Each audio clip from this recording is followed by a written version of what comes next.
ಇತ್ತೀಚಿನ ದಿನಗಳಲ್ಲಿ ಪ್ರಧಾನಿ ಮೋದಿ ನೇತೃತ್ವದ ಕೇಂದ್ರ ಸರ್ಕಾರದ ವಿರುದ್ಧ ಎಲ್ಲಾ ಕಡೆಗಳಲ್ಲೂ ಭಿನ್ನಮತ ಭುಗಿಲೇಳ್ತಾ ಇದೆ. ಮೋದಿ ಯೋಗಿ ಸರ್ಕಾರದ ಜನವಿರೋಧಿ ನೀತಿಗಳನ್ನು ವಿರೋಧಿಸಿದ್ರೆ ಅವರನ್ನ ದೇಶದ್ರೋಹಿಗಳು ಅಂತ ಬಿಂಬಿಸಲಾಗ್ತಾ ಇದೆ.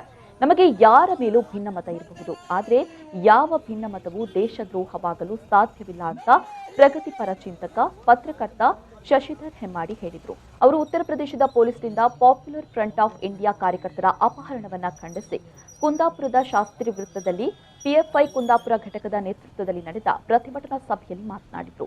ಯೋಗಿ ಸರ್ಕಾರ ಹೋರಾಟಗಾರರನ್ನ ಎಲ್ಲೆಲ್ಲಿ ದಮನ ಮಾಡಬಹುದು ಅಲ್ಲೆಲ್ಲ ತನ್ನ ಅಧಿಕಾರವನ್ನ ಬಳಸಿ ಹಣಿಯುವ ಪ್ರಯತ್ನ ನಡೆಸ್ತಾ ಇದೆ.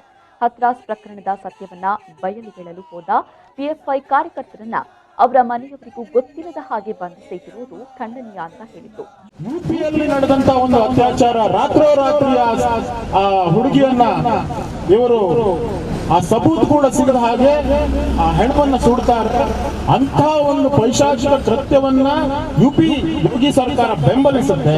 ಅದನ್ನ ವಿರೋಧಿಸಿ ಹೋದವರ ಮೇಲೆ ದೇಶದ್ರೋಹ, UAPA ಬೇರೆ ಬೇರೆ ಆಕ್ಟ್ ಗಳನ್ನು ಹಾಕಿ ಕೇಸ್ ಹಾಕ್ತಾರೆ. ಅಂದ್ರೆ ಎಂತ ಒಂದು ದೇಶದಲ್ಲಿದ್ದೇವೆ ನಾವು.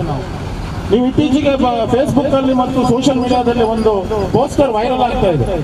80 ವರ್ಷದ ಒಬ್ಬ ಮುದುಕ ಸಿಖ್ ದೆಹಲಿಯ ರೈತರ ಹೋರಾಟದಲ್ಲಿ ಕೂತಿದ್ದಾರೆ. 3 ಯುದ್ಧಗಳಲ್ಲಿ ಭಾಗವಹಿಸಿದ ಸಿಖ್ ಅವರು. ಇವತ್ತು ಆ ಸಿಖ್ ಹೋರಾಟಗಾರನನ್ನ, 3 ಯುದ್ಧಗಳನ್ನ ದೇಶಕ್ಕಾಗಿ ಹೋರಾಡಿದ ಆ ಸಿಖ್ನನ್ನ ದೇಶದ್ರೋಹಿ ಅಂತ ಅವರಿಗೆ ಇವತ್ತು ಪಟ್ಟ ಕಟ್ಟಲಾಗ್ತಾ ಇದೆ. ಇಂತಹ ಒಂದು ಪರಿಸ್ಥಿತಿ, ಸನ್ನಿವೇಶ ಭಾರತದಲ್ಲಿ ಯಾವತ್ತೂ ಕೂಡ ಇದೆ. ಯಾವ್ಯಾವ ನೀವು ಬಿಜೆಪಿ ರಾಜ್ಯಗಳ ಅಧಿಕಾರದಲ್ಲಿದೆ, ಕೇಂದ್ರದಲ್ಲಿ ಏನು ಅಧಿಕಾರದಲ್ಲಿದೆ, ಯಾರು ಕೂಡ ಇವತ್ತು ರೈತರ ಪರವಾಗಿ ಮಾತಾಡುವವರು, ರೈತ ಹೋರಾಟಗಾರರ ಪರವಾಗಿ ಮಾತಾಡುವವರೇ ಇವತ್ತು ಖಲಿಸ್ತಾನ್ ಬೆಂಬಲಿಗರು ಅಂತ ಹೇಳ್ತಾರೆ. ಪಿಎಫ್ಐ ಮುಖಂಡರಾದ ಮಕ್ಸೂದ್ ಚಂದ ಅವರ ಲಿಯಾಕತ್ ಕಂಡೂರು ಮಾತನಾಡಿದ್ದು, ಪಿಎಫ್ಐನ ಕುಂದಾಪುರ ವಲಯ ಅಧ್ಯಕ್ಷ ಮುನೀರ್ ಕೋಟೇಶ್ವರ, ತಾಲೂಕು ಅಧ್ಯಕ್ಷ ಆಸಿಫ್ ಕೋಟೇಶ್ವರ ಮೊದಲಾದವರು ಉಪಸ್ಥಿತರಿದ್ದರು. ಧನ್ಯವಾದಗಳು.